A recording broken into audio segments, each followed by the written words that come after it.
Bonsoir tout le monde, bienvenue à cette conférence Vitali. Ce soir, on parle avec Dr Deshôtels, Dr Lynn Deshôtels, en fait, qui est une médecin qui a une grande expérience de la médecine fonctionnelle, la santé intégrative au Québec. Vous allez voir avec les centres du CMIE. Donc, on va en parler. On va laisser Dr Deshôtels nous présenter en fait son parcours. Donc, la conférence de ce soir, c'est le système de santé est malade, il faut que ça change. Vous allez voir, ça va être vraiment très passionnant. Donc, bonsoir, Dr Deshôtels, bienvenue. Bonsoir Eric, merci de m'avoir invité à partager mon parcours, mais aussi ce qui va faire l'objet d'un livre qui va probablement être publié en 2023. Je voulais le publier en 2022, mais comme il y en a qui le savent, j'ai été très occupée. Je vais mettre la table ce soir à présenter un modèle de changement du système de santé. Ah, écoute, c'est important d'en parler, surtout avec le fait qu'on vient juste de vivre des nouvelles élections. Puis le système de santé, bon, on parle toujours d'accessibilité au système de santé, mais on oublie souvent qu'avant tout, on voudrait ne pas en avoir besoin. Et Effectivement. malheureusement, c'est complètement absent du discours. Ça va faire partie justement d'une partie de ce que l'on va discuter ce soir. Fait que, je vous dirais, tous et chacun qui est déjà présent avec nous, à la fin, vous allez voir, à la fin de la conférence de ce soir, je vais vous divulguer un rabais exceptionnel qu'on a décidé de faire, en fait, de notre côté avec les produits Vitali, même les livres, les produits bases, donc sur l'ensemble de ce que vous pouvez acheter sur le site Internet de Vitali. Restez avec nous. À la fin, je vais vous dévoiler un code rabais spécifiquement pour les gens qui assistent avec nous ce soir. Donc, suite à la conférence de Dr Deshôtels, je vais rester disponible aussi pour aider Dr Deshôtels à répondre à vos questions. Mais sans plus tarder, je vais tout simplement lui donner la parole, qu'elle partage son écran et qu'on puisse passer à travers son parcours, en fait, puis le message qu'elle va nous livrer ce soir. Donc, restez avec nous et ça va être vraiment fantastique. Donc, Lynn, la parole est à toi. Alors, merci.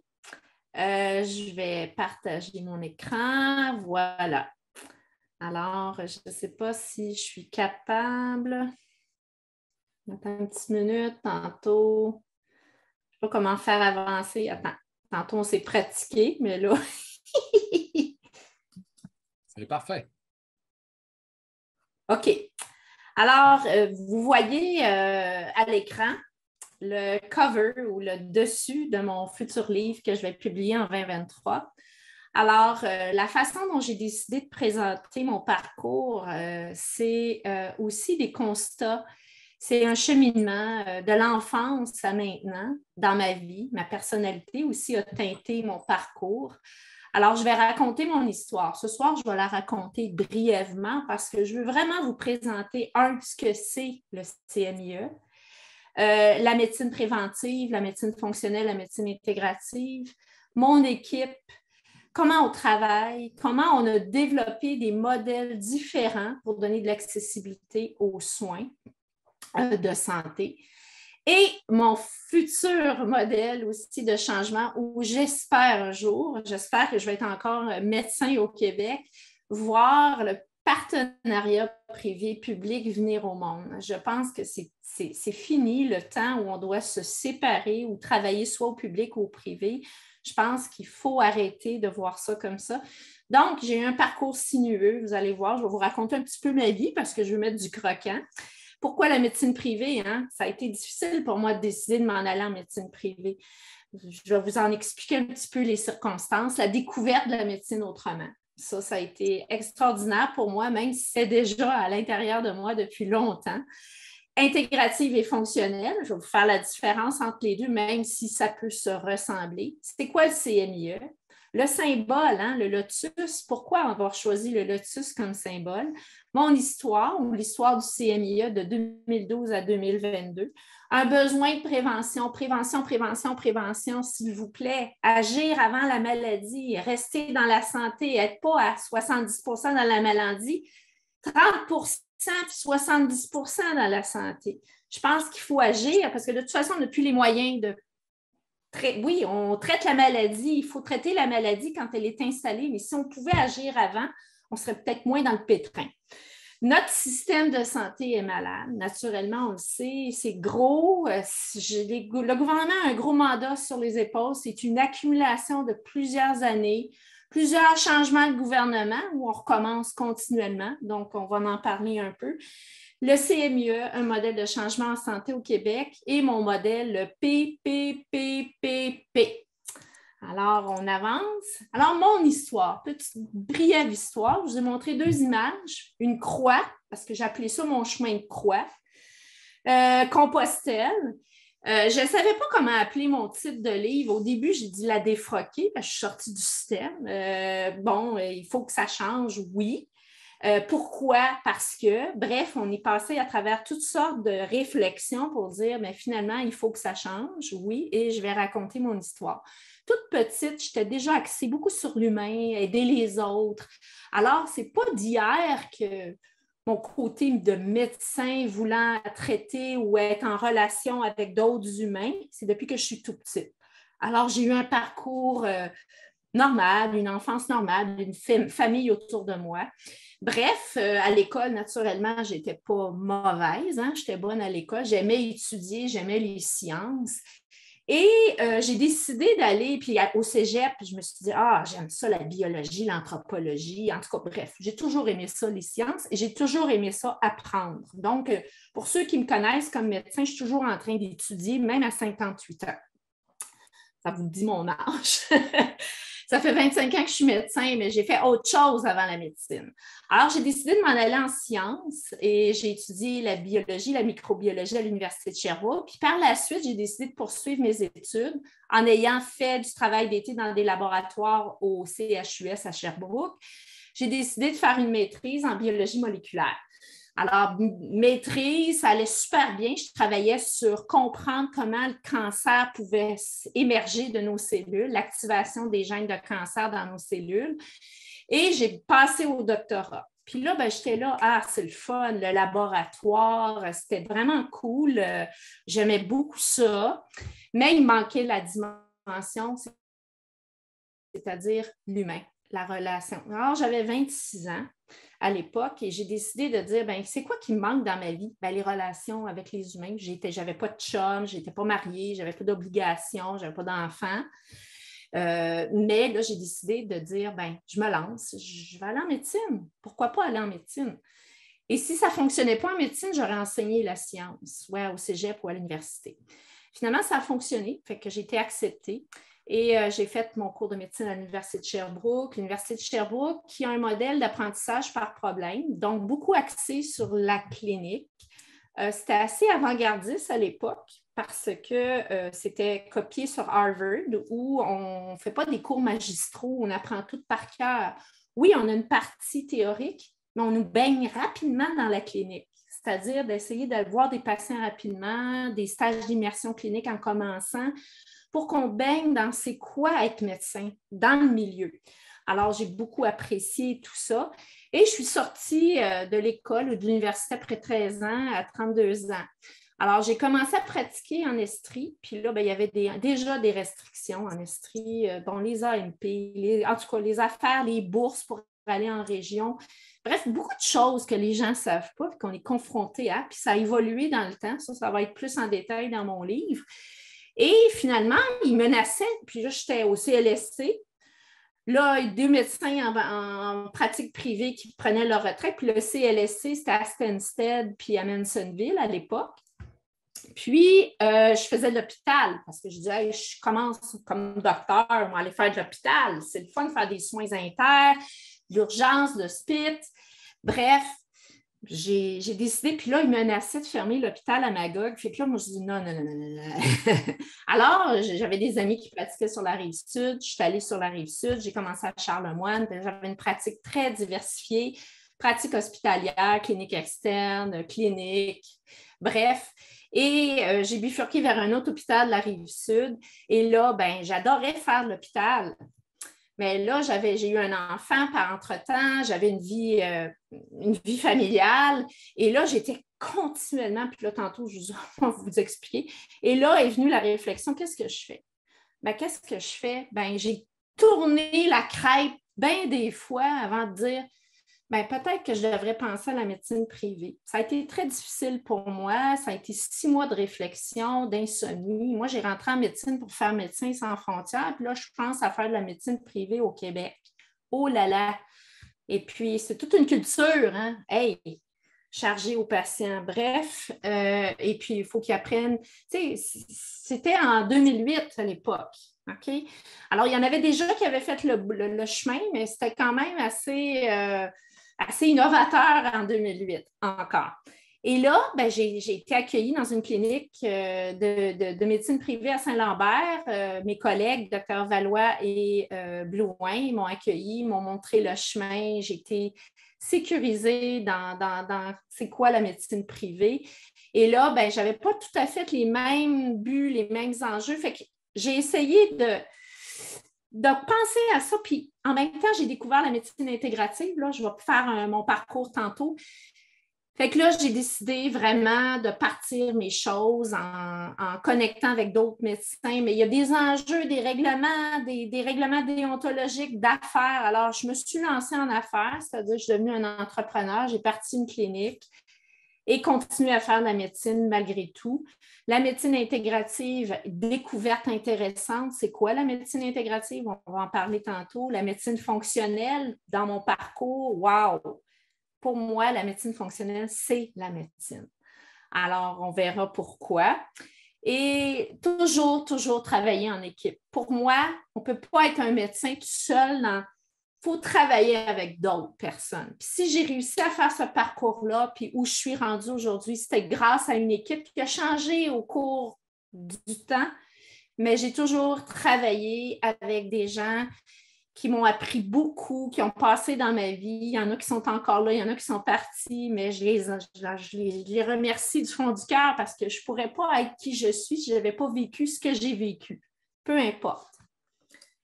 Alors, pourquoi la médecine privée? Je vous l'ai dit, c'était la première raison, c'était d'équilibrer ma vie professionnelle puis ma vie personnelle.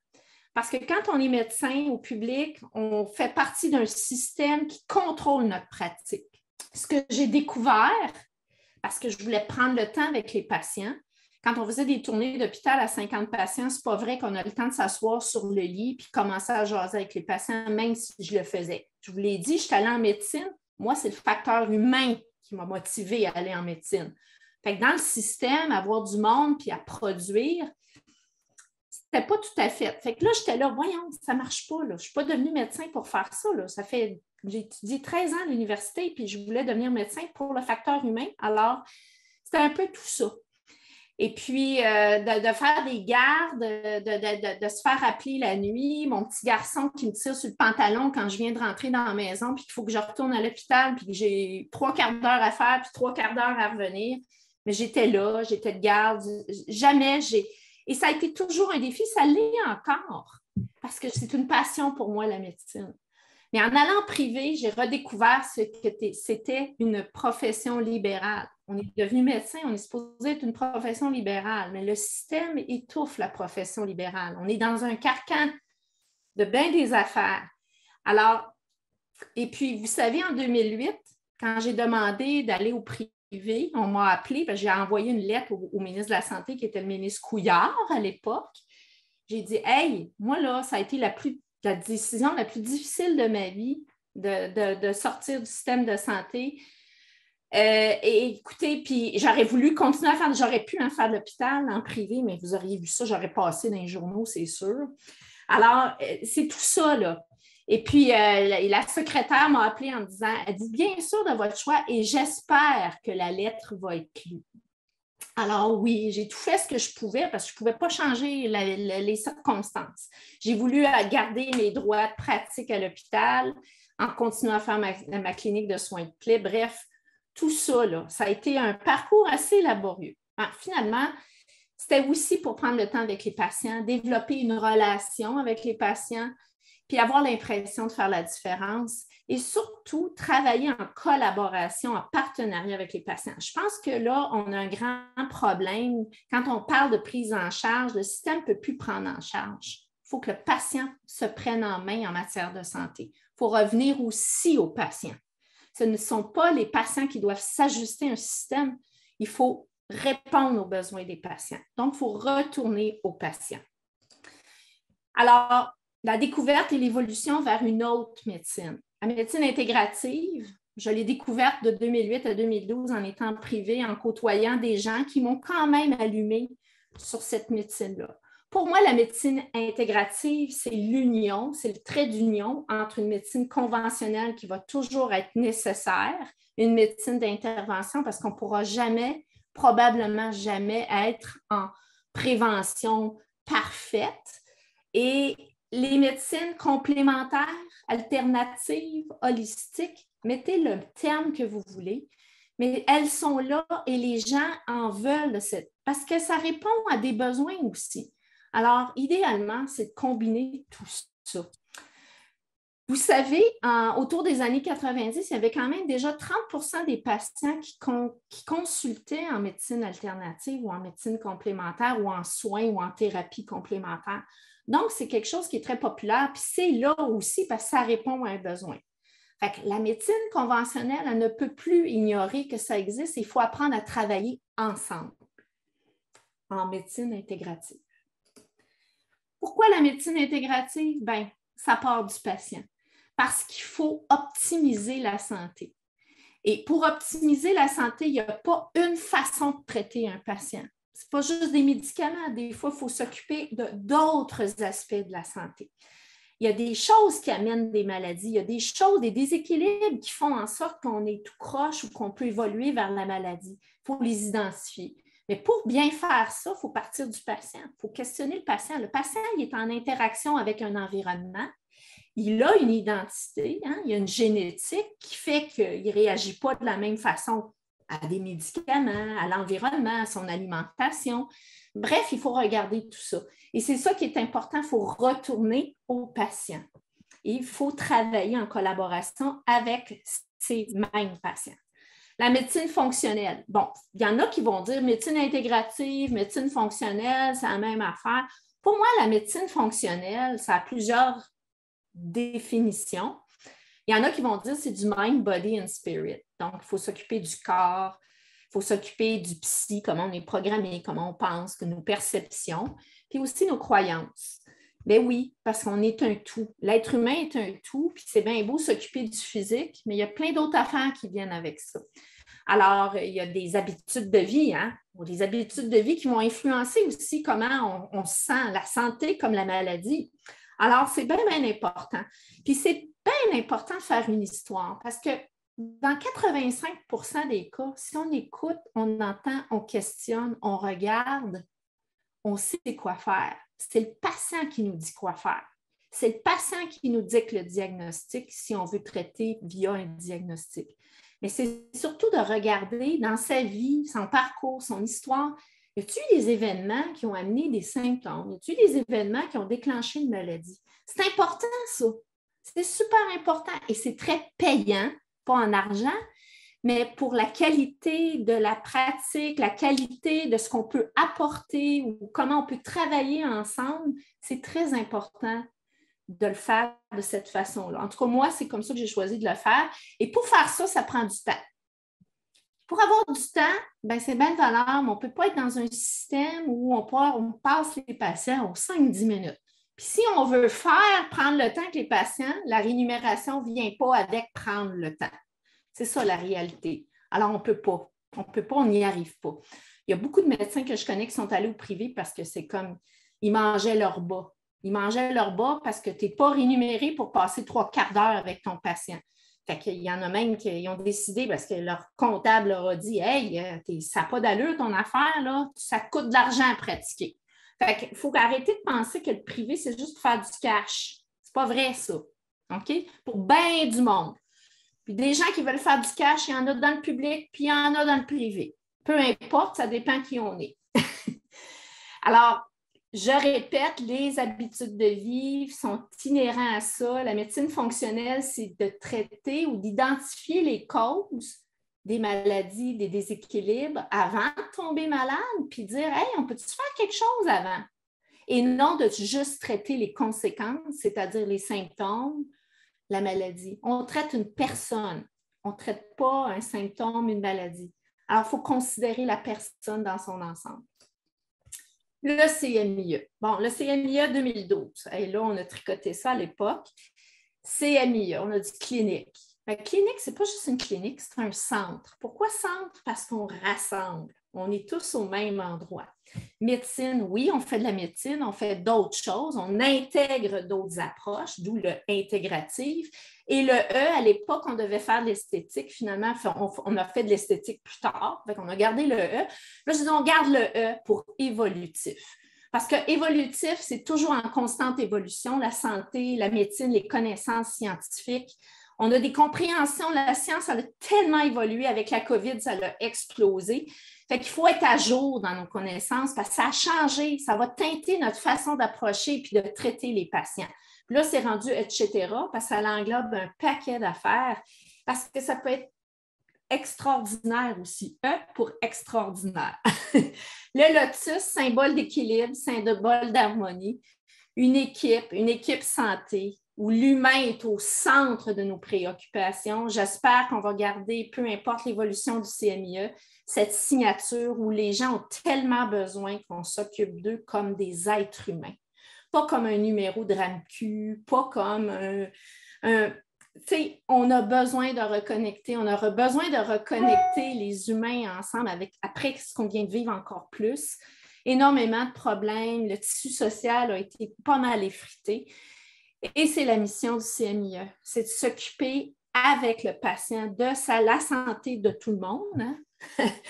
et j'espère qu'on va vivre encore bien longtemps et devenir peut-être un modèle de changement. Alors, l'histoire, en gros, 2012, première clinique à Brossard, on a créé, on a loué un local et puis, rapidement, on a dit qu'on manquerait d'espace. En 2014, on a réouvert une deuxième clinique. On a ouvert à Bromont. On a accueilli d'autres membres dans notre clinique. En 2015-2016, on a investi, j'ai toujours investi beaucoup dans la technologie. Aussi, on a remis une division en médico-esthétique. On collaborait avec quelqu'un qui voulait développer la dermascopie, c'est-à-dire la télédermatologie. J'avais investi dans des appareils, on dit des devices médicales pour prendre des photos de lésions qui pouvaient apparaître malignes. Et puis, il y avait un dermatologue qui lisait l'image à distance. Est-ce qu'on fait? Est-ce qu'on surveille? Est-ce qu'on enlève la lésion? On l'envoie en pathologie? Bref, c'est de la prévention, c'est du dépistage précoce. Télémédecine, j'ai investi dans un système pour répondre à un besoin. Alors, j'ouvrais des cliniques, ça peut paraître un peu boboche, dire « Hey, pourquoi qu'elle ouvre des cliniques comme ça, docteur des hôtels? » À l'époque, j'ai investi dans un système de télémédecine où je voyais déjà des infirmières dans mes cliniques satellites, des cliniques autres, puis que je supervisais à distance en télémédecine. Soit que je vois le patient dans l'autre clinique, soit que je regarde l'examen physique. Alors, les infirmières devenaient mes yeux, mes oreilles, ils examinaient les patients, je leur montrais naturellement comment le faire. Et il y avait comme une démarche d'évaluation clinique. Malheureusement, la technologie aurait demandé beaucoup. Ça a été quand même des investissements. En gros, en technologie, j'ai investi au moins entre 250 et 300 000 en 10 ans. Mais bon, pas tous des bons choix ou des choix où je n'ai pas réussi à rentabiliser, mais toujours à l'affût de dire « Hey, on peut-tu faire choses autrement? On peut-tu regarder l'avenir autrement? » Donc, télémédecine. Puis finalement, aujourd'hui, on sait que c'est plus simple, plus facile. Puis j'avais ouvert un point de service à Terrebonne. 2017 à Saint-Bruno. 2018-2020, on sait qu'en 2020, la pandémie est arrivée. On a développé un service en entreprise. On a arrêté pour des raisons X, Y, Z. On a déménagé dans un nouvel espace à Bromont. Les cliniques, avec la pandémie, on n'a plus besoin d'être dans des grosses cliniques. On peut faire de la télémédecine, mais on a besoin des fois d'examiner les patients. Fait qu'on a des points de service qui permettent de le faire pour un examen physique. Vous allez voir les parcours mixtes du CMIE tantôt. On a digitalisé l'équipe. Ça demande énormément au niveau de la gestion technologique. Ça paraît facile de dire « Oh ouais, on va travailler à domicile. » Il y a des problèmes de la confidentialité, la sécurité. On a un cadre professionnel à respecter. Donc, on a un gestionnaire du parc technologique qui est extraordinaire. mais qui est là. Il est là pour gérer ça. Puis des fois, il y a des enjeux d'Internet, de vitesse, de ci, de ça. Bref, on le sait, on est dans cette période-là actuellement. Et la télémédecine qui a été permise un peu plus au Québec, mais qui ailleurs était déjà beaucoup plus utilisée qu'ici. Mais attention à la qualité des consultations. Tu sais, une télémédecine, ce n'est pas pour voir un patient 5 minutes, il faut quand même que tu l'évalues. Alors, Rive-Nord a été ouvert, on a un livre qui s'en vient en 2023 finalement, ouverture de cliniques sur la Rive-Nord et ouverture de cliniques satellites. Alors, c'est quoi le CMIA aujourd'hui? Ben voici. Nos cliniques, on a des cliniques principales, Saint-Bruno, Bromont, Brassard, Rive-Nord et Saint-Jean. Et on a nos cliniques satellites. Qu'est-ce que c'est des cliniques satellites? Bien, c'est des cliniques qui peuvent être des cliniques d'infirmières, mais qui sont connectées à nous. Ça leur permet de donner une meilleure offre de services. Ils ont accès à certaines ordonnances collectives ou protocoles d'évaluation clinique. Et si c'est trop compliqué, parce que des fois, tu peux donner un rendez-vous à quelqu'un et dire « Ah oui, ça va être facile, ça va... » Oups, ça ne marche pas, là, je ne suis pas capable, ça sort un peu du cadre de référence. Alors, on a une infirmière praticienne ou un médecin qui peut comme dire « OK, ça sort un peu, mais tu peux faire ça. » Et c'est lui ou elle qui complète l'évaluation. Mont-Laurier, pour donner de l'accessibilité, c'est en région éloignée, il manque de médecins, il manque d'accessibilité. Donc, ça donne l'accessibilité à des services dans des régions éloignées. Les soins à domicile sur la Rive-Sud, on a une équipe, c'est une infirmière qui faisait déjà des trucs, mais ça y donne plus de latitude de pratique, puis ça donne un meilleur service parce qu'on va à domicile. Et les projections 2023-2024, Chicoutimi, Trois-Rivières, Québec, Magog, et mon projet d'ADA, c'est depuis le début que je dis, j'aimerais donc ça avoir une clinique mobile, me promener, faire mes capsules santé en allant de Drummondville à Trois-Rivières à Sherbrooke, mon Health Truck, avec un itinéraire web où les gens prendraient les rendez-vous en fonction de où on est rendu. Alors ça peut paraître un peu flyé, mais c'est ça. Puis j'espère qu'il va venir au monde en 23-24. Alors, une équipe multidisciplinaire, le CMIE, une médecine d'avant-garde. J'ai toujours préconisé qu'il fallait faire du dépistage précoce. Dépistage précoce de cancer, pas prise en charge, j'aime pas le mot prise en charge, mais que le patient regarde son alimentation, ses habitudes de vie. Et s'il y a des signes, pourquoi pas voir puis prévoir que ça pourrait évoluer à gauche ou à droite. En anglais, on parle beaucoup de médecine de précision ou de precision medicine. Moi, je parle de médecine personnalisée, médecine individualisée, où on identifie les facteurs de risque, puis on agit avant que ça arrive.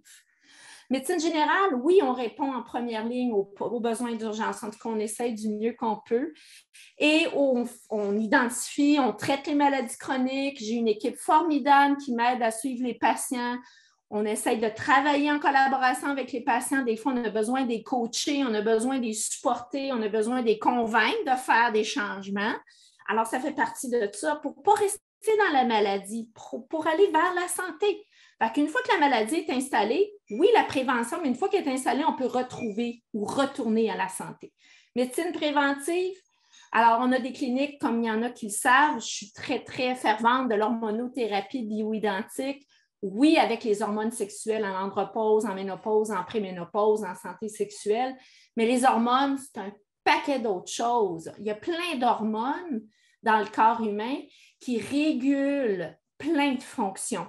On ne parle pas juste des hormones sexuelles, on va parler de la surrénale avec le cortisol. C'est important le cortisol. Quand on en a trop, ce n'est pas bon, ça nous met sur le gros nerf ou ça crée de l'inflammation. Mais quand on n'a pas assez, on est fatigué, on est à terre.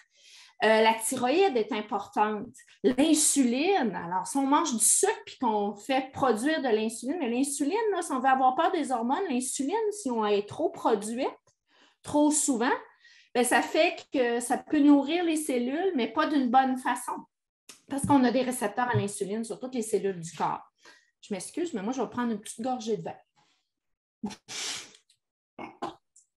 Alors, grand système de régulation, il faut viser l'équilibre. Cannabis médical, depuis 2013-2014, 65% des gens qui viennent nous voir, c'est pour de la gestion de la douleur. Mais il y a plein d'autres choses que ça traite. On se rend compte qu'il y a beaucoup de...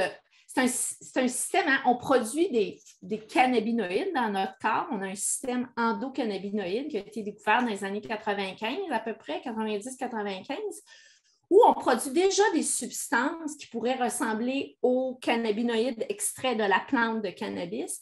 Mais ces cannabinoïdes-là, c'est des grands régulateurs en neuromodulation et en immunomodulation. Alors, c'est important, parce que vous voyez, là, je m'intéresse à des affaires qui amènent un équilibre. On ne traite pas des symptômes d'une maladie, on traite un système d'équilibre et qui est multifonctionnel. Puis si vous ne le saviez pas, les cannabinoïdes ou le système endocannabinoïde puis les hormones s'interrégulent. C'est bien compliqué, mais quand on comprend comment ça marche, on peut aider les patients à aller mieux. La maladie de Lyme. Bon, la maladie de Lyme, on a entendu parler beaucoup ces derniers temps. C'est vraiment une quête importante. Et pourquoi je me suis attaquée à ça? Bien, premièrement, je vous ai dit que j'avais un bac en microbiologie, donc les infections, les bébites. Puis je me suis toujours dit, bien, voyons donc, on a des virus latents, on a des virus qui dorment. Moi, j'appelle ça « ne réveillez pas la souris qui dort ». Alors, tant qu'on a un système immunitaire qui est en forme, on n'a pas besoin, on n'est pas malade. Mais si on commence à créer l'inflammation qui débalance notre système immunitaire, puis ça peut être des infections, des nouvelles infections ou des anciennes infections, un stress important, bien là, on déséquilibre un système. Moi, j'appelle ça les 3 I, inflammation, infection, immunité. L'inflammation puis l'immunité, c'est des vases communicants. Si on est beaucoup en inflammation, on dérégularise notre système immunitaire et vice-versa. Donc, le corps humain est bien fait, est très bien fait. Mais c'est important puis surtout avec la COVID, hein, on a vu la COVID, ça ressemble beaucoup, c'est un virus, mais ça vient chercher les mêmes, je dirais, cellules immunitaires que dans les infections chroniques. Puis on voit des manifestations qui se ressemblent, on voit la chronicité qui peut s'installer parce que ça crée de l'inflammation dans le corps. L'oncosurveillance, bien, vous le savez, j'ai fait de la recherche en oncologie. Bien, en oncologie, c'est de la recherche fondamentale expérimentale. Donc, on essayait de voir comment ça se fait que les cancers se réveillent. Puis moi, c'était au niveau génétique, là, puis les gènes, puis je faisais la micro-injection à l'Université de Montréal dans les cellules de souris. Bref, c'était digne d'un film de science-fiction à l'époque. Mais il y a bien des choses qui ont évolué depuis ce temps-là. Donc, pour moi, c'est important d'aider ou d'identifier ou de regarder puis de monitoriser, de surveiller. Oups, on va aller un peu plus loin. Il y a quelque chose qui ne va pas. Il y a des marqueurs qui peuvent être regardés. Il y a des habitudes de vie qui peuvent être regardées pour prévenir, diminuer le risque de développer. Puis on sait qu'avec la longévité, rallonger l'espérance de vie, on a plus de risques avec la toxicité dans l'environnement d'avoir des mutations qui réveillent des gènes ou qui nous mettent à risque. Puis tu sais, c'est sûr qu'on va avoir il y a une personne sur 3 qui va avoir au moins un cancer dans sa vie à cause de l'espérance de vie. Alors, il faut commencer à y penser avant. Médecine fonctionnelle, donc prévention, longévité, je vous en ai parlé, la santé musculo-squelettique, plusieurs projets de recherche dans les 10 ans, en cannabis médicinal, en TDAH, en maladie de la mémoire. J'en ai quand même fait quelques-uns, projets de recherche. Programme de formation, moi, je veux être un agent multiplicateur, je veux montrer le chemin, je veux montrer aux infirmières, je veux montrer à d'autres professionnels de la santé qui peuvent se multiplier puis faire bien leur travail ailleurs. Accès à une banque d'infirmières à domicile à travers le Québec ou à un Health Rock. Accès à plusieurs bilans de dépistage. Alors, besoin de prévention, intervenir avant la maladie. On sait maintenant que les coûts sont exorbitants au niveau de la RAMQ. Tantôt, je vous parlerai un petit peu de ma conception, ma perception par rapport à ça. On paye cher de nos taxes, de nos impôts. Alors, il faut avoir un résultat de cet argent-là. Combien va au service aux patients? Il faut se questionner là-dessus. Puis vous allez voir dans mon livre, je ne juge pas personne. Le but de ça, c'est d'identifier ce qui ne va pas et d'essayer de trouver des solutions. Puis d'essayer de voir, il faut faire un peu de ménage quand même. Alors, la maladie chronique, ça coûte cher. Fait qu'il faut intervenir avant. Hein? Ça coûte cher, des lits d'hôpital, des soins de longue durée. Fait qu'il faut se dire, hey, faut garder les gens chez eux, il faut les garder en santé le plus longtemps possible. La population est vieillissante, donc on va en avoir des coûts qui vont exploser. Le système est basé sur traiter la maladie, surtout traiter la maladie. Alors, il faut investir dans la prévention, mais comment investir dans la prévention pour que ça soit payant, puis que ça atterrisse sur le terrain, puis que ça soit aux patients? Alors, on sait que la population est plus vulnérable aux maladies si elle est moins en santé. On l'a vu avec la COVID-19. Qui dit longévité dit risque de maladie chronique. Alors, il faut intervenir avant que la maladie s'installe. Pourquoi notre système de santé est malade depuis des années? Que ça change, puis rien n'a changé. En écrivant mon livre, j'ai demandé à des gens de faire des recherches sur d'autres systèmes de santé. J'ai aussi demandé qu'on fasse l'histoire de toutes les commissions d'analyse. Puis je vais vous dire, je vais faire un parallèle à petite échelle. Moi, en étant un entrepreneur dans une clinique, j'ai quand même fait appel à des firmes de consultants. Je ne dis pas qu'ils n'ont pas été utiles, mais si avec un rapport, tu ne fais rien avec, que ça reste sur une tablette, soit que tu n'as pas les gens pour l'exécuter ou que tu ne sais pas trop quoi faire avec, c'est beaucoup d'argent dépensé à quoi? Alors, à grande échelle, comme notre système de santé, on peut se questionner, hey, on peut-tu retourner sur le terrain, on peut-tu retourner aux patients, on peut-tu regarder ce qui se passe? On est allé de décentralisation à centralisation, on a créé des CIUS, on a créé toutes sortes on a créé des entités de gestion locale. Écoute, quand tu regardes ça, là, c'est la maison des fous, là. Est-ce qu'on a fait du ménage à travers tout ça? C'est juste une question que je me pose, mais quand tu analyses ça, tu dis, écoute, j'ai quelqu'un qui m'a envoyé une publication des urgences en 1973 où les urgences débordaient puis les gens mouraient à l'urgence. En 1973 parce qu'ils n'étaient pas vus ou il manquait de monde ou ça ne marchait pas. On est en 2022. Formulaire, des formulaires,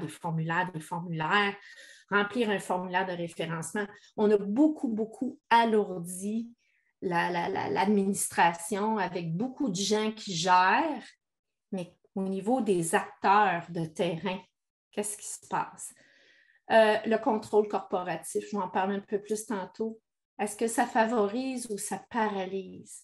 Est-ce qu'on pourrait se questionner sur qu'est-ce qui pourrait favoriser l'interdisciplinarité? La RAMQ, ce n'est pas une gratuité. On dit qu'on protège un système de gratuité. Ce n'est pas gratuit, c'est sans frais visibles.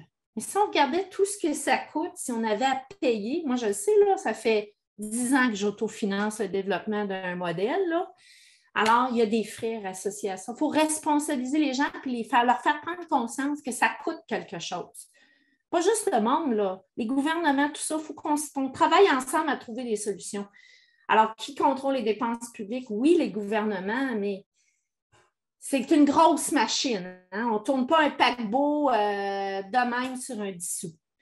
Qui protège-t-on vraiment? Nos corporations, protège-t-on vraiment le patient ou protège la corporation ou ses membres? C'est une question que je me pose. Prendre en charge versus rendre le patient responsable de sa santé, et c'est le grand enjeu. Il faut arrêter de s'en remettre à un système de santé. On n'a plus les moyens, il faut se prendre en main en termes de santé, puis ça passe par la prévention.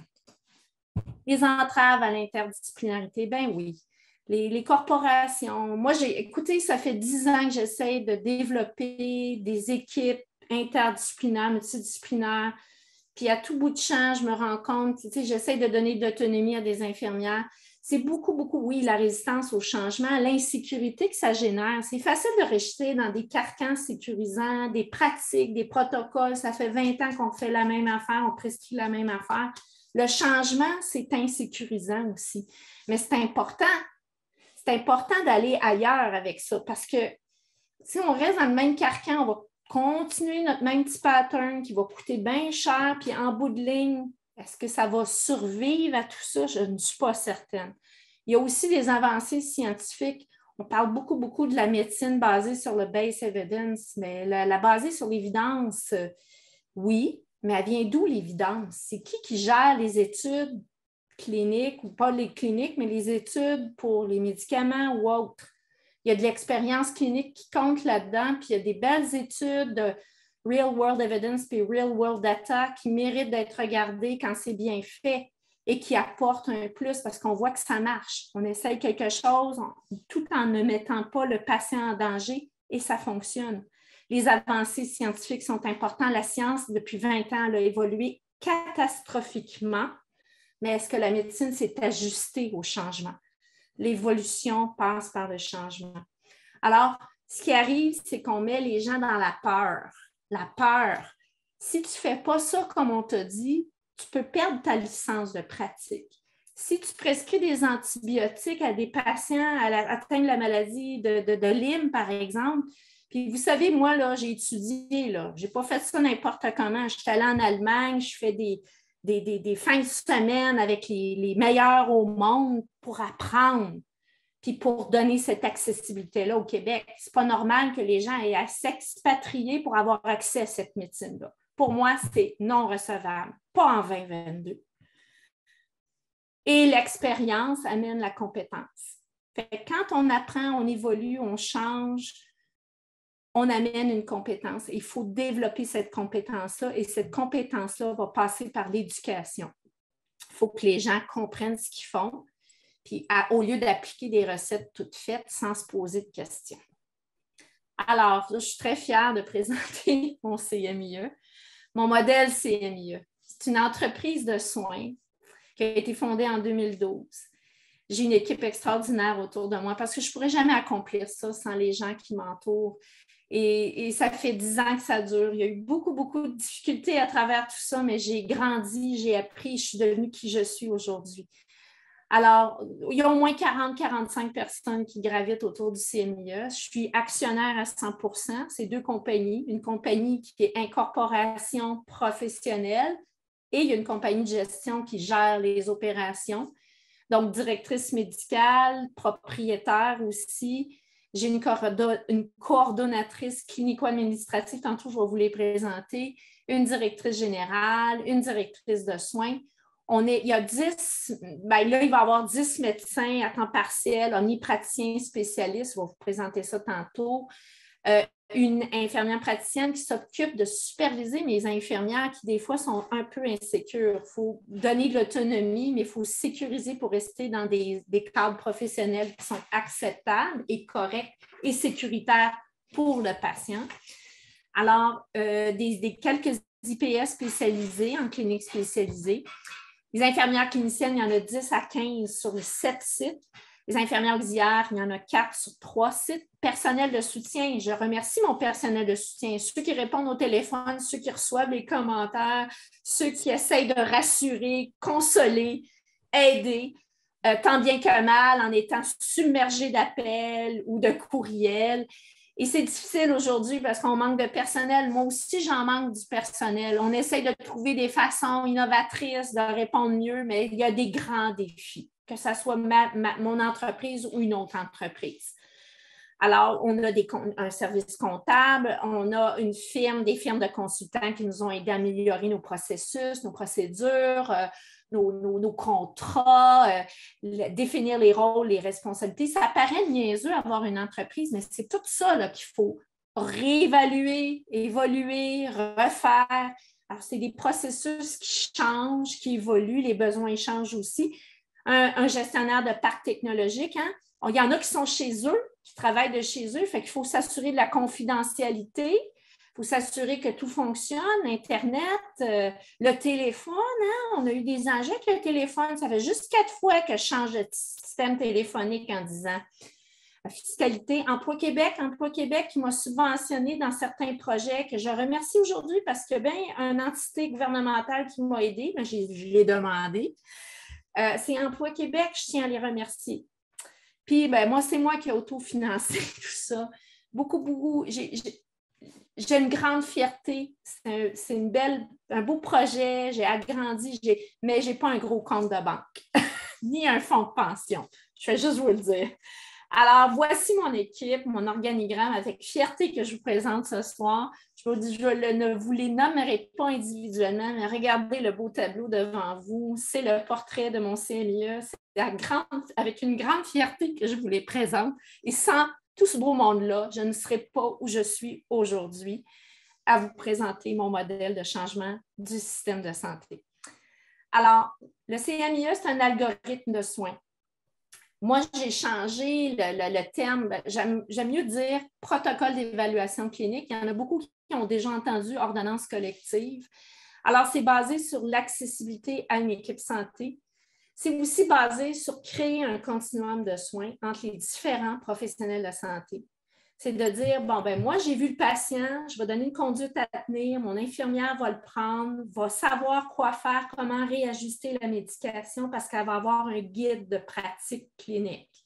On fait ça dans nos cliniques spécialisées, puis tout le traitement des maladies chroniques. Basé sur une approche de santé globale, où on fait une partie d'éducation et on éduque sur la prévention. Naturellement, on évalue les habitudes de vie parce que ça fait partie d'évaluer le patient dans son ensemble. Alors, il y a des protocoles d'évaluation clinique mixte que je vais vous présenter. Il y a 50 à 52 protocoles d'évaluation clinique qui ont été à l'origine établis ou créés avec une pharmacienne qui n'est plus dans mon équipe, mais que je remercie aujourd'hui parce qu'elle était extraordinaire, Caroline. Il y a une infirmière, il y a un médecin, moi, puis il y a aussi des infirmières praticiennes qui ont revisé les protocoles et on les a réarrangés, on les a remis à jour aux 2-3 ans et ça donne ce que ça va donner. Je vais vous présenter ça aussi. On a une structure où on supervise cliniquement, ça paraît nono, mais moi, à la fin de ma journée, après avoir vu 20 patients, admettons, bien, souvent j'ai des tâches où je vais répondre à mes infirmières, mais elles sont de plus en plus autonomes dans leur évaluation. Puis s'ils ont des questions, bien, ils ont besoin d'être sécurisés. Alors, ça demande une supervision clinique et aussi d'impliquer le patient et respecter les besoins et les attentes du patient naturellement. On revient au patient. Ça veut dire à quoi vous vous attendez en venant au CMIE? Qu'est-ce que vous voulez que je fasse pour vous? Il faut le responsabiliser. Puis si les attentes dépassent la réalité, bien, on va dire, bien, je vais faire de mon mieux, on va faire de notre mieux ensemble, mais il faut que vous soyez conscient qu'on va y aller étape par étape. Un éléphant, ça se mange une bouchée à la fois, puis il faut prendre le temps. Les gens qui ont des conditions chroniques depuis des années, on ne peut pas leur demander de redevenir. Puis, tu sais, il faut qu'il y ait des attentes réalistes. Puis ça, il faut recadrer ça aussi. C'est notre rôle de le faire. Au CMIE, l'autonomie de tous est importante. L'autonomie passe par l'éducation. Éducation, éducation, éducation. Si on veut s'en sortir, si on veut que les patients se prennent en main, bien, on va créer des plateformes éducatives comme je vais faire. On va montrer le chemin aussi aux professionnels de la santé. Parce que les professionnels de la santé, bien, ils ont appris d'une façon X, puis ils sont habitués, puis on leur dit, bien, si tu sors de ton sentier là, qu'on t'a montré, bien, fais attention, tu prends des risques. Puis naturellement, ça crée de la peur, ça crée des craintes, puis c'est normal. C'est insécurisant de créer des nouveaux chemins, des nouvelles façons. Permettre aux infirmières une meilleure latitude de pratique, mais avec un encadrement sécuritaire pour le patient. Puis pour elles, pour pas qu'elles se sentent perdues ou avoir peur de perdre leur permis de pratique parce qu'on leur a dit que ça serait ça. Puis quand on regarde les latitudes de pratique dans d'autres provinces des infirmières, bien, il faudrait peut-être qu'on regarde au Québec à un petit peu aller vers ça. Permettre aux patients une autogestion de leur santé. Hein? Donc, pour ça, il faut qu'ils comprennent ce qui se passe. Parce que s'ils ont une autonomie, ils vont développer des réflexes. OK, je devrais faire ça, je devrais changer ça. Moi, ils arrivent, là, ils tiennent. Souvent, je leur demande de tenir un logbook de ce qui se passe. Vous avez fait ça, qu'est-ce qui s'est passé? Donc, ils sont, hey, ouais, ça marche. Ça marche quand je ne mange plus de sucre, j'ai moins mal partout. Puis, sa responsabilité en matière de santé, la nôtre. Mais comme professionnel de la santé aussi.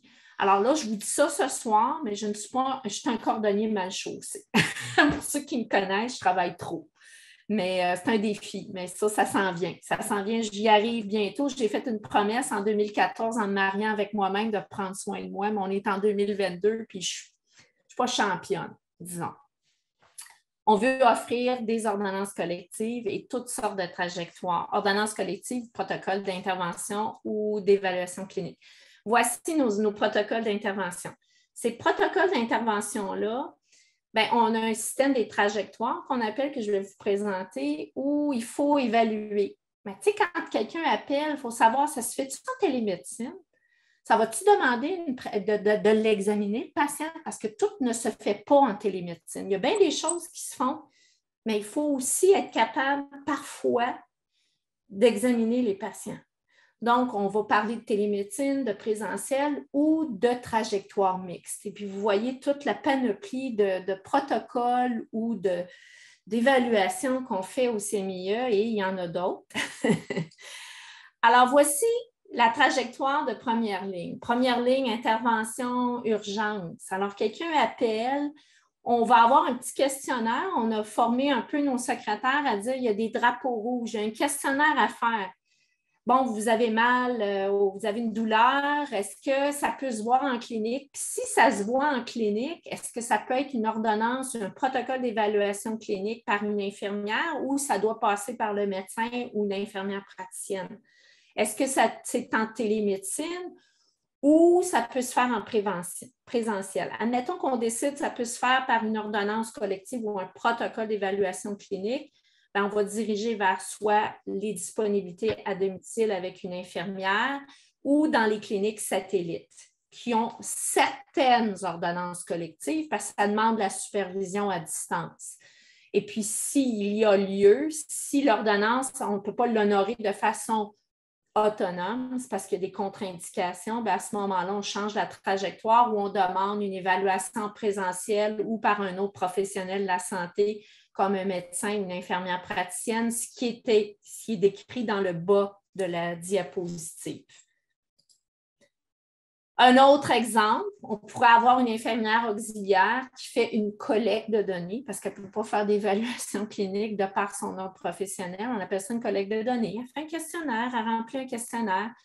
Une infirmière qui valide la collecte de données et qui initie ou qui complète par initier ou faire l'examen physique et initier des mesures diagnostiques.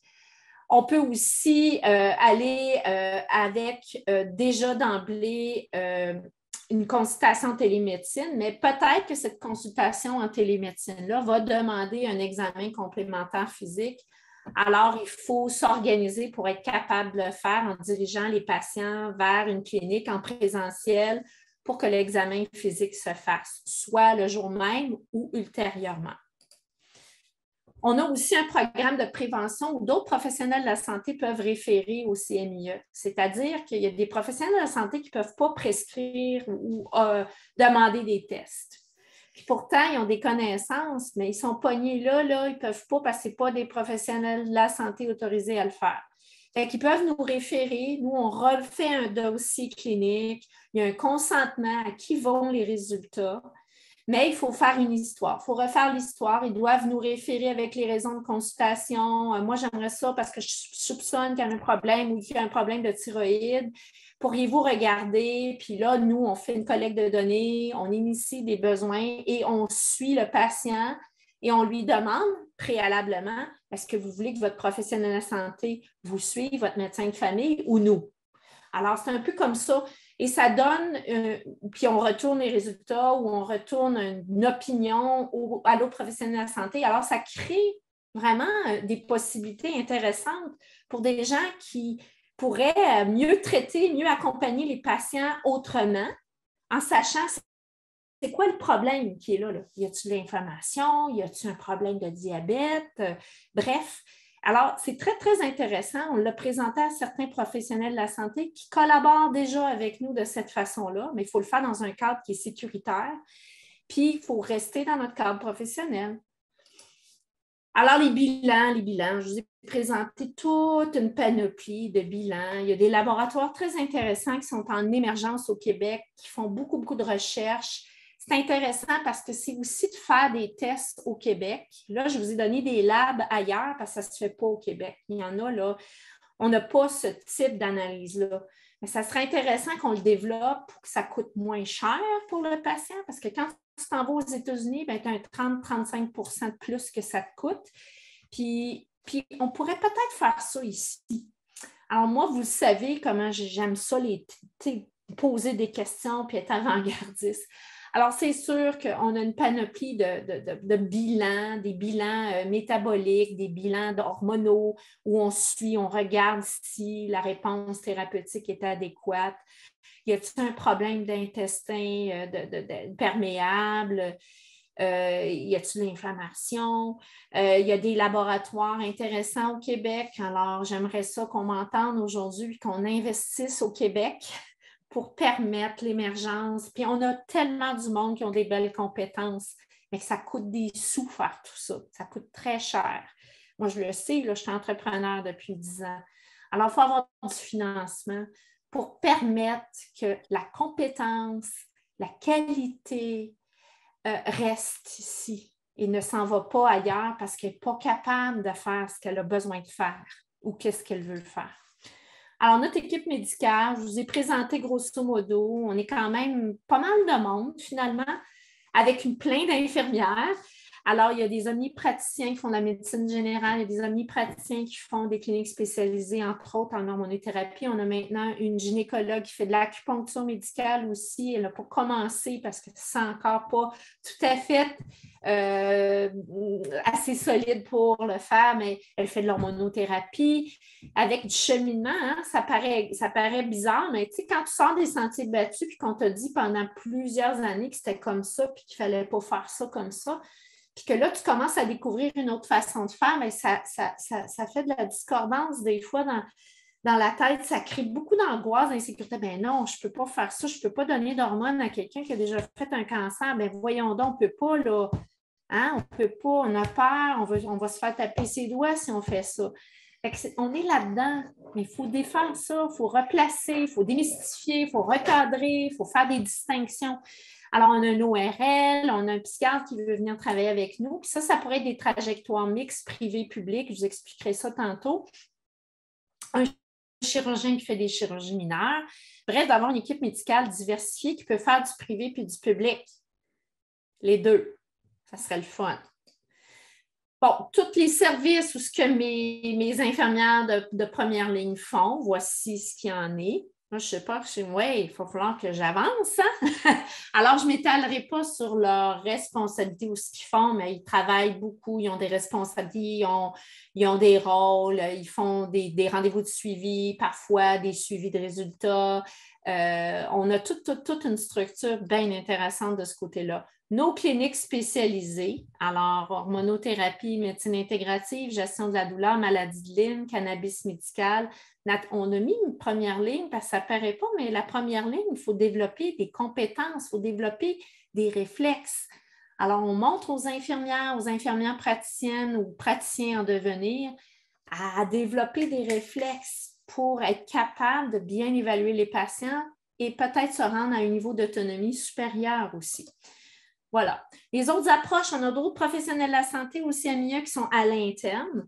On a des coachs de vie, on a une coach en santé. Hein. Quand on veut changer des habitudes de vie, bien, des fois, c'est le fun de se faire accompagner ou de se faire un petit peu fouetter, de dire « Hey, fais le ménage dans ton garde-manger parce que ce que tu as dans ton garde-manger, c'est pas super. Hey, vider un garde-manger ou un frigidaire, c'est pas toujours évident. » Et puis, je peux parler...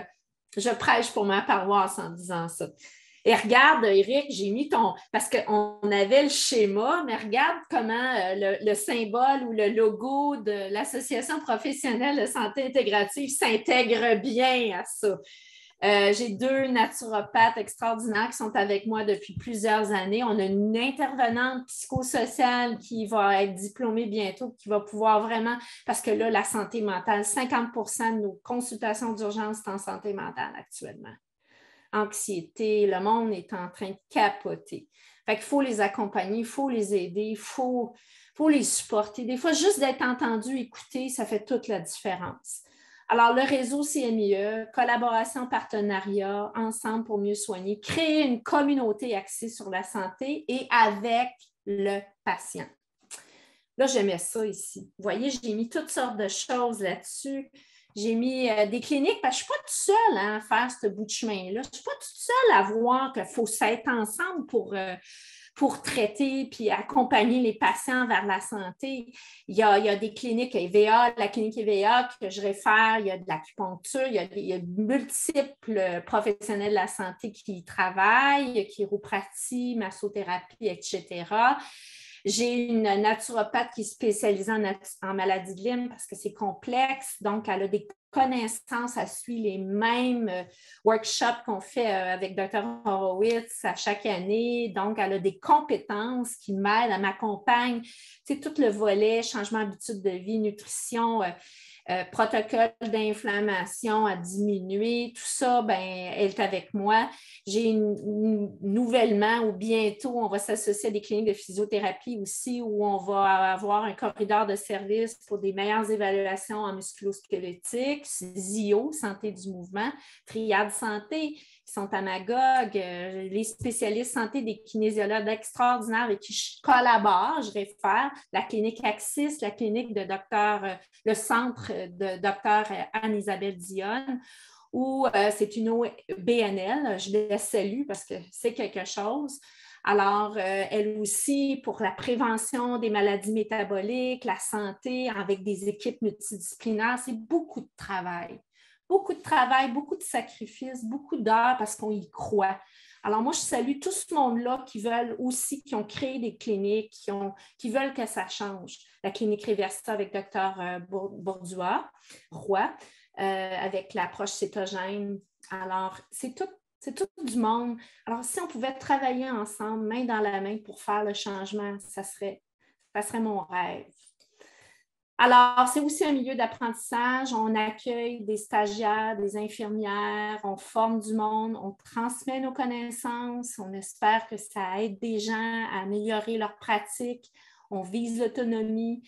On a un guide pratique de 300 quelques pages web. On a nos présentations, on s'enregistre.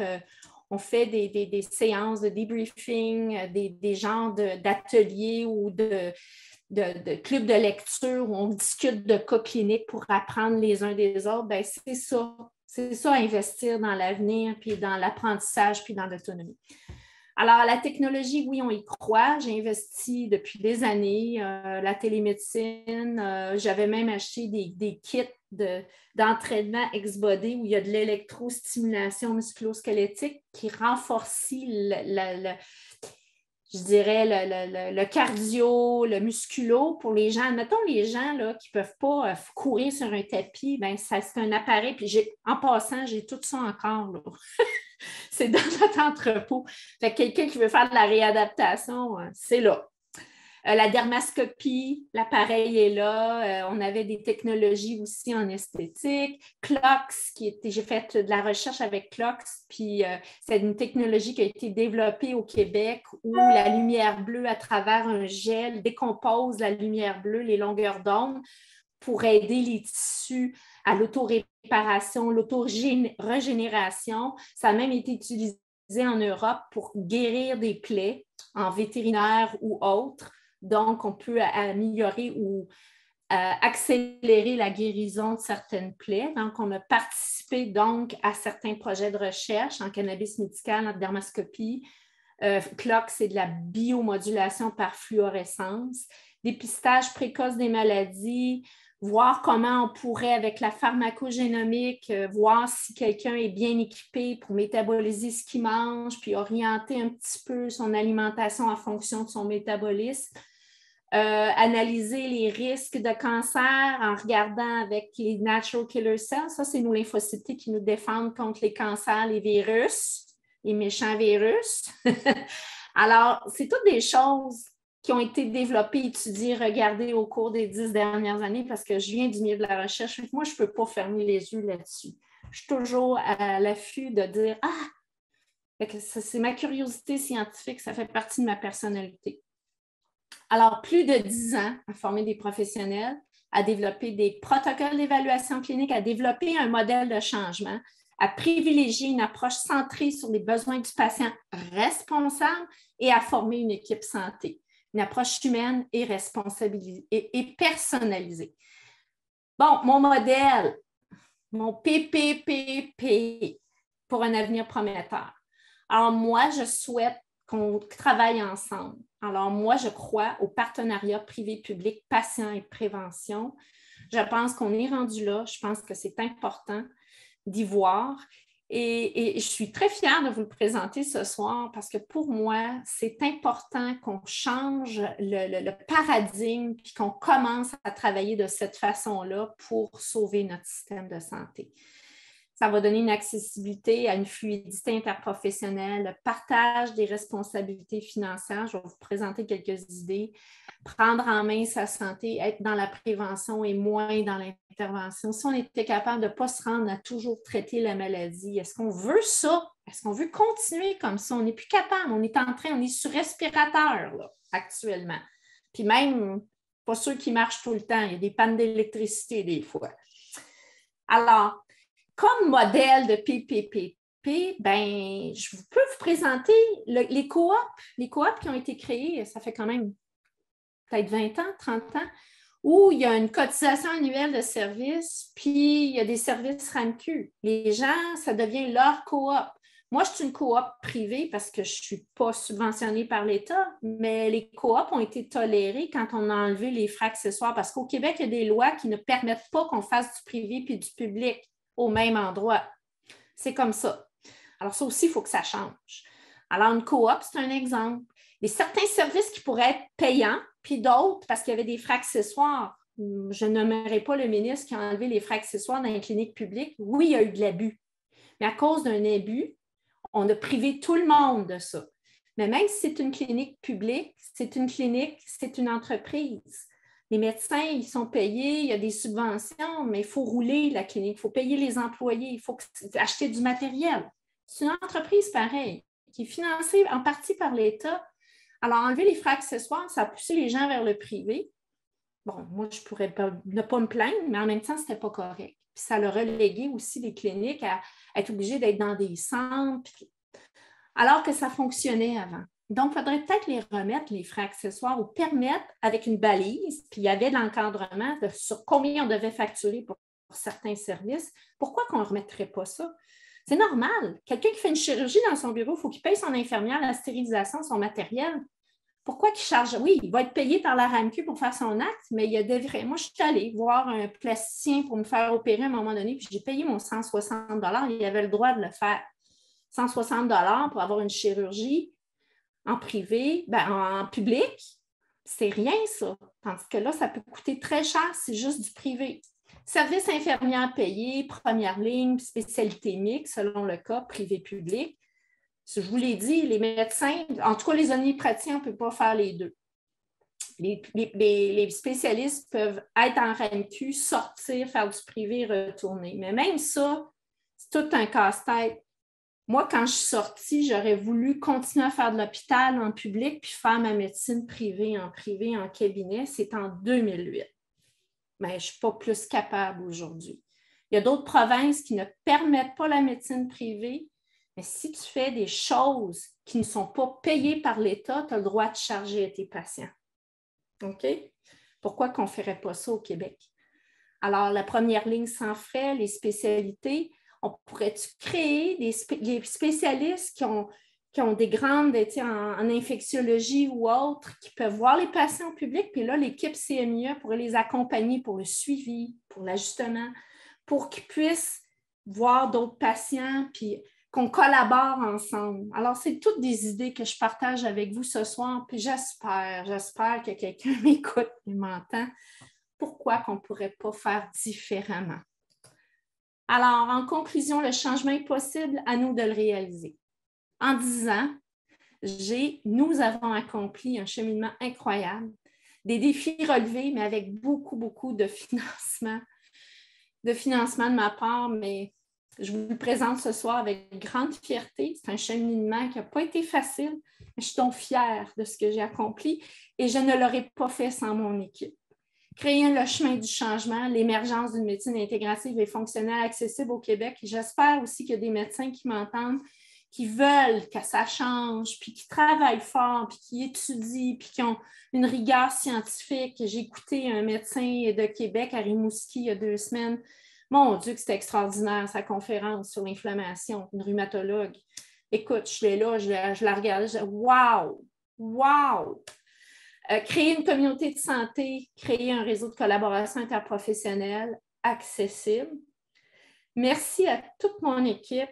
Sincèrement, je les adore. C'est pas facile de travailler en équipe puis différemment dans la société d'aujourd'hui, mais on est capable de le faire puis on est capable de faire la différence. Même si on fait la différence dans la vie de quelques personnes, on est là pour le monde, les patients. Puis là, j'ai changé le titre de mon livre, ça va changer. Fait que je vous remercie de m'avoir écouté.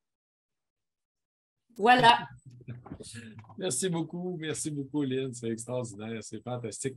Hey, écoute, je dois te dire, pendant que tu parlais, en fait, pendant tes énoncés, tu as eu vraiment tout un paquet de félicitations. Hein. Les gens sont vraiment derrière toi à t'appuyer. Merci beaucoup, Lynn. En fait, merci à la fois d'avoir livré, en fait, hein, ce beau témoignage ce soir, mais de toutes ces années d'efforts que tu as fait, y mettre tout ton cœur à croire, justement, qu'on peut changer les choses. C'est difficile d'être une personne de changement, puis d'y croire suffisamment pour y mettre toute notre volonté, y mettre les efforts année après année, pas se fatiguer, puis continuer. Parce qu'il faut le dire à tout le monde, tu as tombé plusieurs fois, hein, tu as eu des difficultés. Oui. C'est pas facile, en fait, le monde de l'entrepreneuriat, le monde du privé. Les gens, ils pensent que c'est. Mais tu aurais fait plus d'argent à être un médecin du système public. Absolument, absolument, Éric.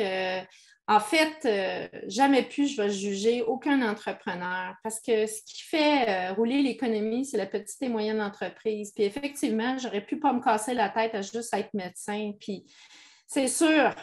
Mais bon, je suis rendue à la croisée des chemins. J'espère qu'on m'entend. Ça prend quand même du monde pour que je puisse continuer puis amener le projet à un autre niveau, puis permettre à d'autres d'en profiter, puis probablement de s'intégrer au CMIE parce que c'est ce qu'on veut faire. On veut le rendre accessible. L'accessibilité à des soins de qualité, responsabiliser les patients, créer un partenariat, puis s'en aller vers la santé, la prévention, c'est super important parce que d'ici 5 ans, si on ne fait rien, je ne suis pas sûre qu'on va encore avoir un système de santé. On a beau investir des millions puis avoir la volonté. Ce n'est pas que la volonté n'est pas là, mais comment les investir? Quoi faire? Alors, j'espère que j'ai allumé des petites chandelles puis des petites lumières quelque part parce qu'on l'a fait. On l'a fait, puis j'espère que ça va continuer encore pour beaucoup d'années. Oui, effectivement. Puis écoute, tu as touché à vraiment tous les aspects, en fait. Puis je veux peut-être remettre un point, revenir sur ce que tu as mentionné sur les ordres professionnels. Il y a un problème flagrant à l'heure actuelle, puis ce n'est pas unique au Québec, c'est comme ça partout dans le monde. Les ordres professionnels ont été créés pour protéger la population, protéger les clients, protéger les patients. Malheureusement, aujourd'hui, on protège des professions, on ne protège plus le patient, ou du moins très peu en tant que tel. Tout le monde protège ses plates-bandes, puis c'est une limite, un frein très important à la collaboration entre les différentes professions. Ça, malheureusement, il faut en parler, il faut en parler ouvertement. Puis les professionnels n'osent pas en parler parce qu'ils font toute partie d'un ordre professionnel. Écoute, il faut le dire aujourd'hui, on a beaucoup de gens qui délaissent leurs ordres professionnels parce qu'ils ne sont plus capables, justement, de la pression, du carcan qui est fourni. Il faut que les gens s'en rendent compte. Malheureusement, c'est une problématique qui va devoir être discutée, en fait, hein, puis publiquement. Il faut regarder, puis au lieu de faire peur ou protéger et à s'exclure des médecines émergentes, des médecines différentes, ben, au lieu de regarder qu'est-ce qui se passe puis de voir comment on pourrait être inclusif au lieu d'être exclusif, ben, on nuit à l'évolution, on nuit à tout ça. Là. C'est pas souhaitable qu'on continue comme ça. Puis moi, je le vois parce que j'ai essayé de développer des équipes de travail, puis la peur est au rendez-vous. Elle est toujours au rendez-vous. On fait peur aux gens, puis c'est un petit peu un mouvement aussi pour mieux contrôler, au lieu de dire « Hey! » Non, excuse-moi de te couper, là. C'est pas un petit peu, c'est exactement ça. Je veux dire, on est dans une doctrine, on appelle ça des doctrines, hein? Comme à l'époque où l'Église catholique, en fait, contrôlait même l'accès à l'information. On décidait de ce qu'on allait enseigner à la population parce que comme ça, on est sûr de ce qu'ils vont comprendre du message qu'on livre. Mais c'est la même chose, malheureusement, actuellement avec certains autres professionnels. Puis il ne faut pas se le cacher, honnêtement, le Québec est en retard sur partout ailleurs dans le Absolument. monde, pratiquement. Alors, on peut bien reprocher plein de choses aux Américains. Les Américains sont ci, sont ça, ils veulent faire de l'argent avec tout.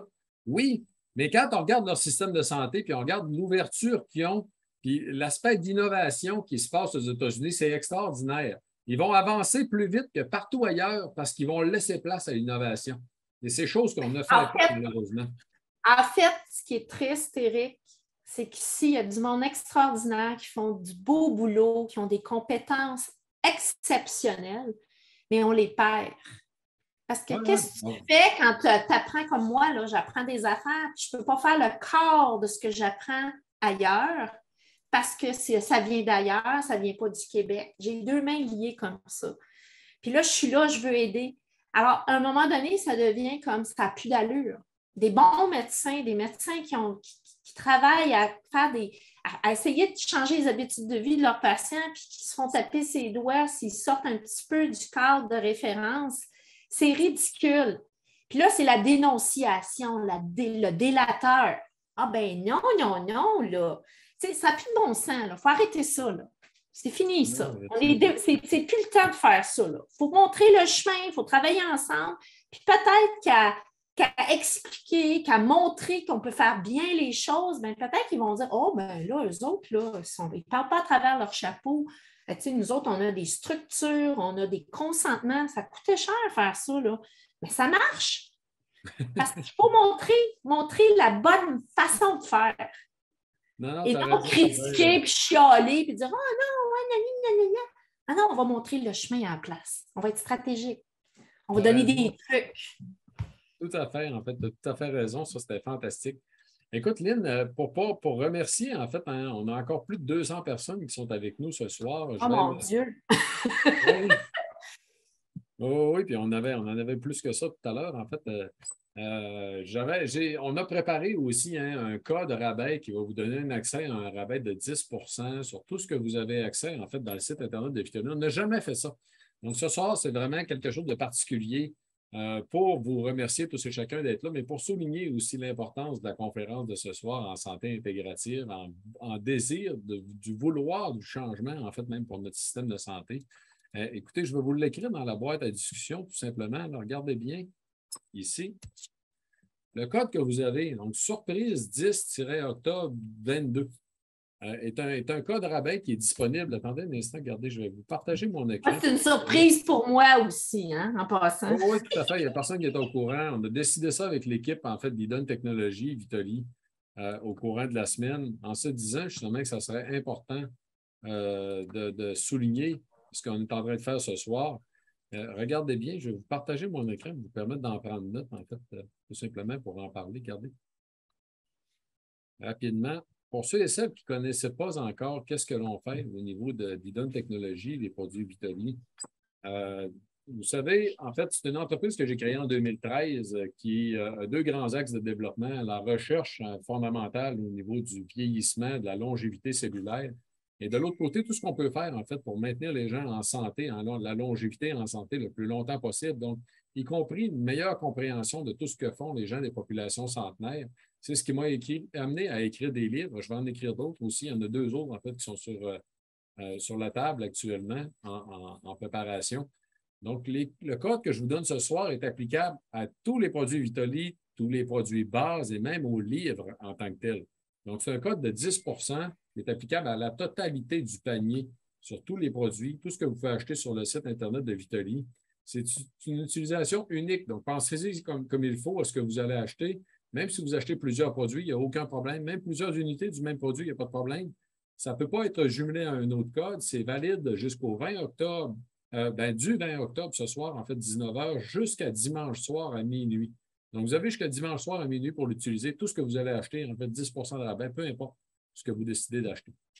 Donc, c'est la surprise, en fait, de ce soir. Et là, je vais tout simplement réenlever tout de suite, en fait, le partage de mon écran, en fait, pour revenir à l'Octobre des hôtels et prendre quelques questions. Donc, attendez-moi un instant. Euh, Hey, bravo, hein? Tu montres tous les collaborateurs aussi. Quand tu as montré ton image, là, je ne suis pas toute seule à donner des conférences. C'est du monde qui donne du temps, de l'énergie. Écoute, tous les autres là, que tu as montrés, là, waouh, waouh, waouh, hein? Eux autres aussi, c'est des agents de changement, là. oui, merci Lynn. En fait, tu as raison. Le blog de Vitali, que vous avez à vitali.ca, le blog, initialement, on était 7, hein, des personnes qui ont voulu m'appuyer dans la démarche de donner de l'information pour en fait, améliorer la longévité en santé. Aujourd'hui, on est plus de 30 hein, collaborateurs au blog de Vitali, des gens de tous les horizons. Et on en ajoute, je dirais, quasiment une dizaine par année actuellement. Donc, c'est vraiment beaucoup de gens qui mettent l'épaule à la roue. Et puis, tu as raison, Lynn, il faut le souligner, c'est vraiment extraordinaire. Et puis, tu en fais partie, justement. Et si on regarde un petit peu les questions, écoute, Lynn, on a eu avant tout, là, j'ai vu passer des questions des gens qui demandaient si c'était possible d'avoir accès aux services du CMIE, si tu avais l'intention, tu as parlé d'ouvrir d'autres centres, il y a quelqu'un qui a demandé s'il y avait, va-tu en avoir un en Outaouais? Ben, en fait, on est en train de regarder Ottawa Oui, c'est ça, parce tu me. que c'est juste à côté. En fait, ce que je veux dire, c'est qu'en Ontario, les médecins qui veulent faire une médecine autrement, les patients ont voté, ont fait changer la loi à la Corporation professionnelle des médecins.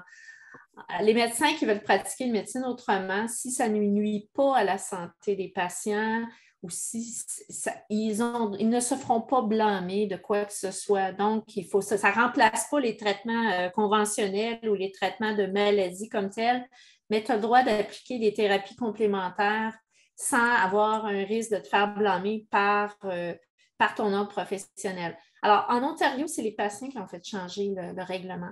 Alors, au Québec, ça ne fonctionne pas comme ça. Alors, des fois, les gens qui veulent faire les choses autrement, puis tu sais, il y a des affaires qui se font qu'on n'a pas le droit de faire au Québec, qui, moi, ça aiderait mes patients, la vitamine intraveineuse, certains, mais il faut que ça apprenne des protocoles de ces. Tu sais, il faut faire ça comme il faut, là. Oui, Lynn, attends un petit peu, je vais expliquer un peu ce que tu es en train de dire là, en fait, pour clarifier pour les gens. C'est que c'est ce qu'on appelle le no-fault. Hein. C'est qu'ici au Québec, malheureusement, les naturopathes n'ont pas encore d'ordre professionnel parce qu'on juge, là, je vous le rappelle, les ordres professionnels sont là pour protéger la population. Donc, on met un ordre professionnel en place quand quelqu'un est dangereux. Donc, actuellement au Québec, là, puis vous allez voir, là, si le ridicule tuait, on tuerait tout un paquet de monde d'un coup sec. Là. Parce que les naturopathes au Québec n'ont pas d'ordre professionnel parce qu'on leur dit qu'ils ne sont pas dangereux. Mais de l'autre côté, les médecins n'ont pas le droit de référer à des naturopathes parce qu'on leur dit que c'est dangereux. Fait que c'est complètement, oui, c'est complètement ridicule. Fait que pour empêcher la problématique, en fait, en Ontario, on a tout simplement mis en place une règle qui dit qu'il n'y a pas de faute qui va être reprochée en tête aux médecins de référer à un praticien d'approche complémentaire, donc un patient qui pourrait en bénéficier. Donc, le médecin ne peut pas se faire reprocher d'avoir référé à un naturopathe, ce qui n'est pas le cas malheureusement au Québec. Donc, malheureusement, au Québec, même si les médecins y veulent, puis écoutez-moi bien ce que je vous dis là, ce n'est pas la faute des médecins. Là. Les médecins au Québec, ils font très bien ce qu'on leur a demandé de faire. Le problème, c'est qu'on ne leur demande pas la bonne chose. Et ça, malheureusement, je vous dirais, c'est aussi à la population à se réveiller, puis à dire, à demander qu'est-ce qu'ils veulent, puis à dire à nos politiciens, à dire à nos gens responsables qu'on veut que nos médecins s'impliquent en prévention, qu'on veut que nos médecins soient capables de référer à des naturopathes, qu'on veut que nos médecins soient capables d'impliquer plus les infirmières. C'est pas parce que le médecin ne veut pas le faire, c'est parce qu'on les empêche de le faire en tant que tel, malheureusement. C'est le système qui est fait comme ça. Là.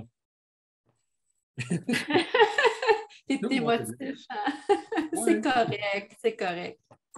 Tu sais, dans le fond, on veut tellement que. C'est pas, tu sais, les gens sont bien intentionnés, les gens veulent bien faire, mais il faut nous aider. Il faut nous aider à ce que ça se produise. Puis la volonté est là. Il y a des choses qu'il faut identifier, puis il faut faire les choses comme il faut. On ne peut pas changer tout ça d'un coup sec parce qu'on va créer une onde de choc épouvantable. Mais en même temps, il faut remettre des fois des affaires à la base, puis il faut enlever la couche de crémage qui coûte cher, puis qui n'est pas, l'argent ne va pas au patient, il faut retourner au patient. Oui, On oui, tu as paye raison. pour ça, pour avoir des services.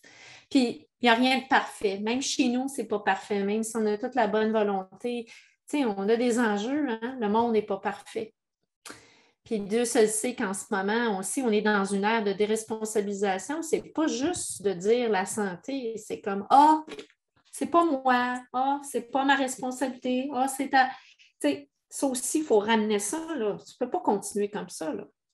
Non, non, tu as raison. Ben, on a développé une culture du médicament qui a causé deux situations. C'est que les gens attendent d'être malades en pensant que le médicament va régler le problème. Puis le jour où ils ont un médicament, ils pensent que la situation est réglée. Mais c'est parce qu'on ne les a pas expliqué que le médicament, il baisse le drapeau du symptôme, que le corps a généré un symptôme pour dire qu'il y a de quoi qui ne va pas bien. Puis là, on baisse le drapeau en donnant un médicament, mais le corps, il ne va pas mieux. Là. Il va lever un autre drapeau, on va donner un autre médicament, puis bon, et blablabla, et ça va aller de moins en moins bien. Mais c'est effectivement. une question de culture, là. C'est qu'on a développé cette culture-là parce que oui, le système est gratuit, puis Dieu merci, on a un beau système de santé, c'est une belle façon de fonctionner. Sauf qu'aujourd'hui, il faut être réaliste puis se rendre compte des difficultés ou que ça met en place aussi, puis des choses que ça a causées qu'il faut en tenir compte aujourd'hui, en fait, puis qu'il faut changer notre façon de voir les choses. Et les exemples que tu as donnés tout à l'heure étaient vraiment fantastiques et vraiment félicitations aussi. Tout le mode de fonctionnement. C'est difficile de penser aussi à tout un mode de fonctionnement pour essayer d'opérer quelque chose. Éric, tu savais comment ça a évolué dans le temps. Puis grâce à une équipe, c'est comme, tu sais, on a solidifié notre modèle, on a évolué, on a changé, on l'a amélioré, on a repensé, on a eu des consultants. Tu sais, c'est beaucoup de travail. Quand je regarde ça, je me dis, mon Dieu, ce qui était le CMIE il y a 10 ans, puis ce qu'on est maintenant, c'est plus du tout la même affaire. Alors, si je peux donner des trucs, des modèles, tu sais, moi, j'ai partagé toutes mes idées ce soir, toutes mes idées, même à d'autres. Si ça peut les aider à mieux structurer leur clinique, à mieux s'organiser. Puis peut-être que si on s'unit ensemble, ça sera encore mieux. En tout cas, moi, je le souhaite. Puis c'est ça. Mais en fait, c'est que actuellement, tu es en train d'augmenter le nombre de cliniques du CMIE. Parce qu'il y a beaucoup de gens qui posent des questions s'ils pourraient avoir accès aux services. Il y en a qui disent qu'ils sont sur des listes d'attente. Il y a des gens qui demandaient si c'était très dur. C'est très dur. Alors, Éric, ce qui va arriver, c'est que oui, je veux bien, mais il faut recruter du monde, mais il faut aussi les former. Et ça prend du temps. Et la compétence, ça ne vient pas du jour au lendemain. La compétence, ça vient avec l'expérience. Alors, à force de voir des patients, on développe des skills, des habiletés, OK? Et de la compétence. Mais ça ne vient pas du jour au lendemain. Fait qu'il faut être patient. Alors, moi, ma mission, c'est d'éduquer, que les patients sachent pour redevenir autonomes, qu'ils soient capables de s'autogérer. Pourquoi? Parce qu'ils peuvent développer des réflexes puis pas toujours avoir affaire à consulter. Oui, quand tu es pogné et tu ne sais plus quoi faire, tu peux consulter un professionnel de la santé, mais si on leur donnait la possibilité de s'autogérer, de s'auto-ajuster en sachant très bien que c'est sécuritaire, puis donner des balises, pour qu'ils développent des réflexes, puis qu'ils se reprennent en main. Tu sais, dans le temps, là, quand on n'avait pas de système de santé, il y avait le système D. Débrouille-toi. C'est ça, le système D. C'est pas docteur des hôtels, c'est débrouille-toi. Fait que, tu sais, à un moment donné, les gens avaient des trucs. Il y avait une infection, il faisait une pommade. Oui, c'est vrai que c'était pas. Mais tu sais, il y avait des réflexes, il y avait des façons de faire, il y avait des trucs. Mais là, on est comme, ben voyons, ça ne marche pas. J'ai une infection, on va appeler le 911 ou le 811, whatever.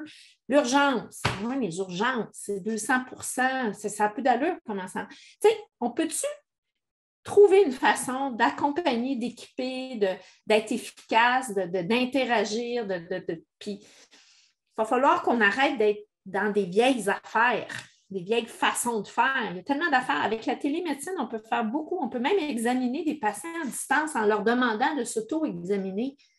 C'est pas moi qui y touche, mais lui, il est capable de palper, il est capable de voir s'il y a une bosse en dessous du bras, il est capable de se toucher ici, il est capable d'ouvrir la bouche pour regarder, puis moi, je vois avec la caméra ses amygdales. Tu sais? Ah non, je sais. C'est un exemple. Tu sais, alors, il faut arrêter de dire « Oh non, écoute, ça a pris une pandémie puis qu'on dise « OK, c'est correct, on peut faire ça. » Parce que moi, j'étais avant-gardiste en 2015, là. Mais je le cadrais, là. Moi, là, tu sais, je veux pas. Moi, là, je veux juste montrer le chemin. J'ai déjà rencontré le Collège des médecins, le médecin qui m'a rencontré parce qu'il chapeautait le dossier de l'interdisciplinarité. Il était extraordinaire. Il est parti maintenant à la retraite. Il m'avait rencontré à l'époque, je pense que c'était en 2015-2016, où j'y avais présenté mes ordonnances. Tu sais. J'ai dit, garde, moi, on peut-tu faire ça comme ça? Mais tu sais, il n'est pas tout seul. C'est une grosse machine. Mais j'espère qu'ils nous entendent ce soir parce qu'il ne faut pas les mettre. Faut pas, c'est pas tout mauvais. Il y a des affaires qui sont bonnes là-dedans. Mais tu sais, il faut arrêter d'être dans la punition, la peur, le reprocher, réprimander. On peut-tu souligner la créativité, l'entrepreneuriat, les bonnes idées, l'évolution? Ça fait peur, mais il faut passer par là pour qu'il se passe quelque chose. Fait que moi, je vais devoir te laisser parce que je n'ai même pas soupé avant la conférence. Je remercie tout le monde. Merci de m'avoir invité, Éric, pour parler de ce qu'est le CMIE. Puis j'espère qu'on va continuer à travailler ensemble puis que les gens vont continuer à vouloir eux aussi s'impliquer dans le changement. Ah, écoute, Lynn, je suis convaincu. Je pense que c'est un très, très beau message de changement, justement, que tu as livré ce soir. Puis de faire place à l'innovation, pas avoir peur de l'innovation. C'est qu'au bout de la ligne. Oui, puis il y a quelqu'un qui a passé un message. C'est vrai que tout n'est pas mauvais dans le système de santé. Oui. Il y a des bonnes affaires, mais il faut arrêter de recommencer. Puis les bonnes affaires, il faut les garder, puis il faut construire au lieu de toujours recommencer. Puis ça aussi, c'est un commentaire, parce que la politique, c'est un peu ça, là. Mais il y a des volontés de changement, il y a des volontés, fait qu'il faut s'inspirer les uns des autres. Puis c'est vrai que tout n'est pas mauvais, parce qu'on le voit là, qu'il y a un shift qui est en train de se faire. On voit qu'il y a une volonté du gouvernement à dire, hey, ils ne sont pas nounous, hein, ils le voient eux autres aussi, ils le subissent et ils le vivent. Il faut qu'ils gèrent les fonds publics. Fait que oui, le commentaire était pertinent, parce que je l'ai vu passer dans le bas de l'écran. Mais j'espère qu'on peut être innovateur ensemble aussi. Puis c'est sûr que moi, je veux qu'on soit ensemble. Je suis tannée de dire privé, public, ça suffit. Là. Il y a une partie d'implication monétaire, qu'elle vienne du patient, qu'elle vienne d'une entreprise, qu'elle vienne de quelqu'un d'autre, puis le gouvernement, mais mettons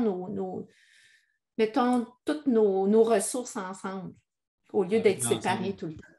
Avec l'ensemble des praticiens, j'ai eu beaucoup de commentaires aussi sur, bien sûr, les ostéopathes, les massothérapeutes, les acupuncteurs, en fait, tous les praticiens qui peuvent mettre l'épaule à la roue. Bien sûr, on devrait tous travailler ensemble, en fait, main dans la main.